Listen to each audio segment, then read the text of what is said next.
Okay, Hey. so we've just taken off. This is my family, most of them anyways. Hey-o. Hello. Shooting in the dark. And we are actually going to film here. Here's Act 1, Scene 2 of Love's Labour's Lost on the ski lift.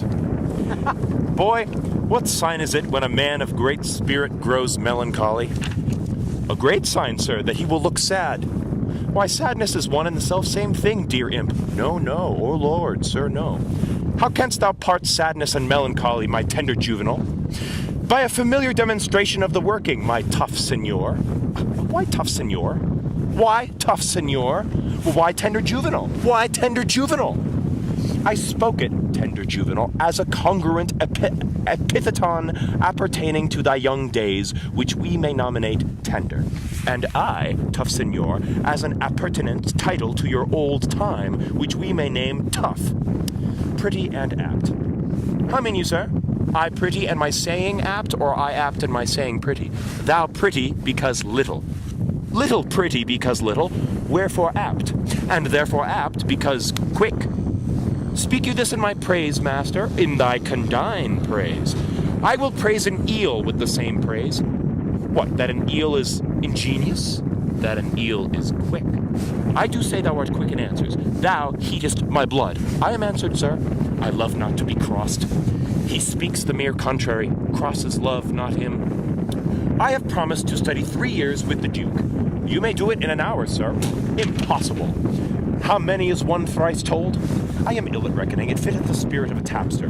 You are a gentleman and a gamester, sir. I confess both, they are both the varnish of a complete man. Then I am sure you know how much the gross sum of deuce ace amounts to. It doth amount to one more than two, which the base vulgar do call three. True. Why, sir, is this such a piece of study? Now here is 3 studied ere y'all thrice wink, and how easy it is to put years to the word 3 and study 3 years in 2 words. The dancing horse will tell you. Oh, a most fine figure, to prove you a cipher. I will hereupon confess I am in love. And as it is base for a soldier to be in love, so am I in love with a base wench.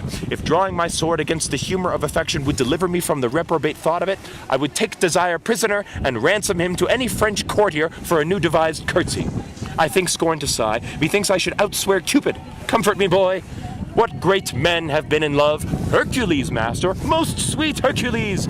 More authority, dear boy, name more. And, sweet my child, let them be men of good repute and carriage. Samson, master, he was a man of good carriage, great carriage, for he carried the town gates on his back like a porter, and he was in love. Oh, well-knit Samson, strong-jointed Samson, I do excel thee in my rapier as much as thou didst me in carrying gates. I am in love too. Who was Samson's love, my dear moth? A woman, master. Of what complexion? Of all the 4, or the 3, or the 2, or one of the 4. Tell me precisely of what complexion. Of the sea-water green, sir. Is that one of the 4 complexions? As I have read, sir, and the best of them too. Green indeed is the color of lovers, but to have a love of that color, methinks Samson had small reason for it.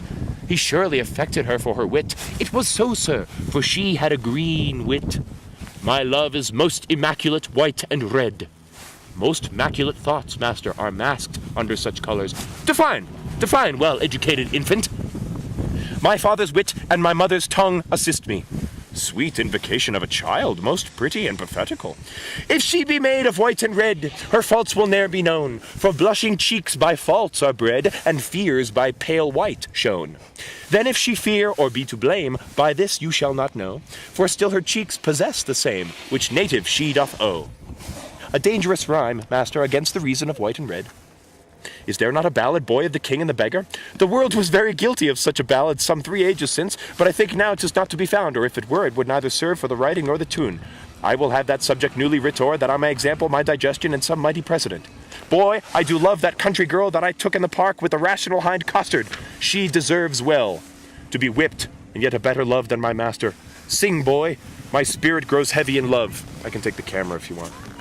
And that's a great marvel, loving a light wench. I say sing, and I take it so you can get your poles. Forbear, till this company be past. Oh boy, here we go. Sir, the Duke's pleasure is that you keep Costard safe, and that you must suffer him to take no delight nor no penance, but I must fast 3 days a week. For this damsel, I must keep her at the park. She is allowed. For the day, woman, fare you well. I do betray myself with blushing maid. Man, I will visit thee at the lodge. That's hereby. I know where it is situate. Lord, how wise you are. I will tell thee wonders. With that face, I love thee. So I heard you say, and so farewell. Fair weather after you. Come, Jacquinetta, away. And now, we ski. All right, I'm taking Jacquinetta away. Oh, I'm very low in battery. Maybe I should finish the scene. Villain, thou shalt fast for thy offences ere thou be pardoned. Well, sir, I hope when I do it, I shall do it on a full stomach. Thou shalt be heavily punished. I am more bound to you than your fellows, for they are but lightly rewarded. Take away this villain, shut him up. Come, you transgressing slave, away. Let me not be pent up, sir. I will fast, being loose. No, sir, that were fast and loose. Thou shalt to prison. Well, if ever I do see the merry days of desolation that I have seen, some shall see. What shall some see? Nay, nothing, Master Moth, but what they look upon. It is not for prisoners to be too silent in their words, and therefore I will say nothing. I thank God I have as little patience as another man, and therefore I can be quiet. Let's stop here. Where do you stop? Like there?